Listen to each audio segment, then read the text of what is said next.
On May 30th, 2004, Veterans for Peace Chapter 56 rededicated the Arcata Peace Garden in honor of Arcata veterans of the Korean and Vietnam Wars.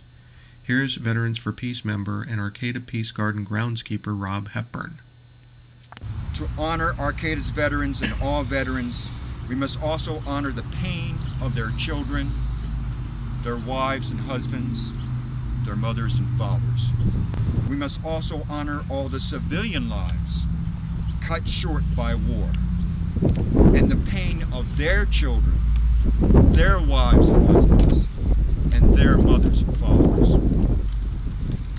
We are here today to honor Arcata's veterans and all their fellow veterans who serve this country and often sacrifice their lives for this country, even while many of us protest the tragedy, futility, and stupidity of war itself. For many of us here today, we believe the best way we can truly honor Arcata's veterans is to work and live for peace, so there will be no more new veterans, no more pain, because there will be no more war.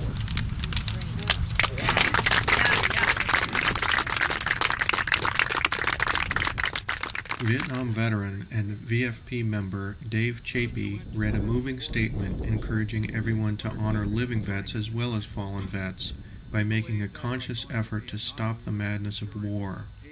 Dave stressed that vets returning from Iraq will need our love and support and should be given a hero's welcome, despite what he called the less than honorable intentions of the government that sent them there. Following Dave's statement, people took turns speaking about friends and loved ones lost to war. Navy veteran and VFP member Edith Eckert remembered her old college dance partner. From World War II, I was at Cornell University, a young college girl, and my dancing partner was Bill Rumsey of Buffalo, New York. And we danced to the big bands. We had a wonderful time. That was more fun than anything else at college. And of course, with our graduation came Pearl Harbor, and he went off to wherever his plane went down to and didn't come back.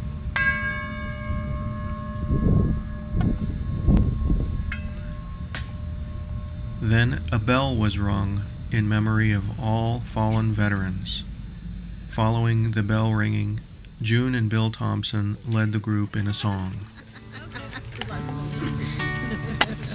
One more step, we will take one more step, till there is peace for us and everyone. We'll take one more step. From the top. One more step, we will take one more step, till there is peace for us and everyone. We'll take one more step. One more step. Two plants were then planted in the Peace Garden, a yarrow and a peace rose, to symbolize giving something back to Mother Earth. Everyone will take one more step. Then Yurok tribal member Gene McCovey spoke to the crowd. As you know, the Indian Wars here in California were because of the indenture law. California entered the state as a non-slave state, entered the Union, and the first California legislator enacted indenture laws for Native Americans.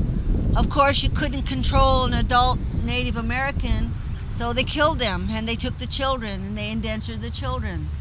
And so that's part of what the Indian Wars were about in this country, in this area. And so we have a legacy. And how does a Native American come to talk to non-natives about veterans and peace and war and that sort of thing? It comes with compassion. It comes with love for humanity.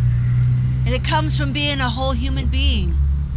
Our native nations across the United States were whole societies. They knew how to grow children. They knew how to install respect for the earth, for their families, for the different societies within their tribal governments. And with the onslaught of U.S. policy of annihilation, and later on with the government schools, acculturation, we still survive as Native people, and we still survive as whole human beings, capable of compassion, capable of great love for the environment, for our people, for humanity. So in this area, the Karuk, the Hupa, the Yurok, the Cholula, and the Wiyot belong to the World Renew religion. And that's a part of my wherewithal. That's a part of what makes me who I am, what makes me able to stand amongst you, to know that our religion prays for humanity, for the four colors of the people. And that includes non-natives. That includes the yellow man, the white man, the black man. And so, quite a while ago, Thomas Binyaka, Hopi man, holy man, went to the United Nations to have the Hopi religion recognized as a world religion. And they said, we don't have a time for you in our agenda, so would you commit your words to paper and we'll submit it to the committee? And he says, that's not good enough. He said, what is in your mind and what is your heart is your spirit. And when I speak about the Hopi religion and I speak out into the physical, I speak about our spirit and our religion. And it's not good enough to commit it to paper. So eventually he got his audience, and the Hopi religion is recognized as a world religion. And in our area here, it's something you folks need to recognize and understand, that we are the world renewal religion. That Creator gave us that purpose. And so I share this compassion with you today for the fallen soldiers, for those veterans that are here today, and for those who may come later to look at the rock and see what it is, who may be young and little and don't understand what war and conflict is, what actual blood and bullets are.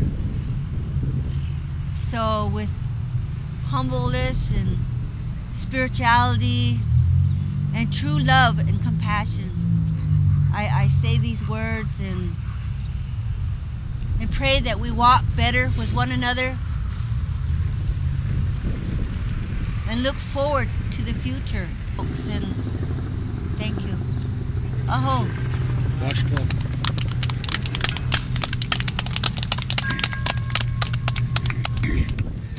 That's what you call a piece of cake. That is peace, isn't it? Peace on earth there, Mark.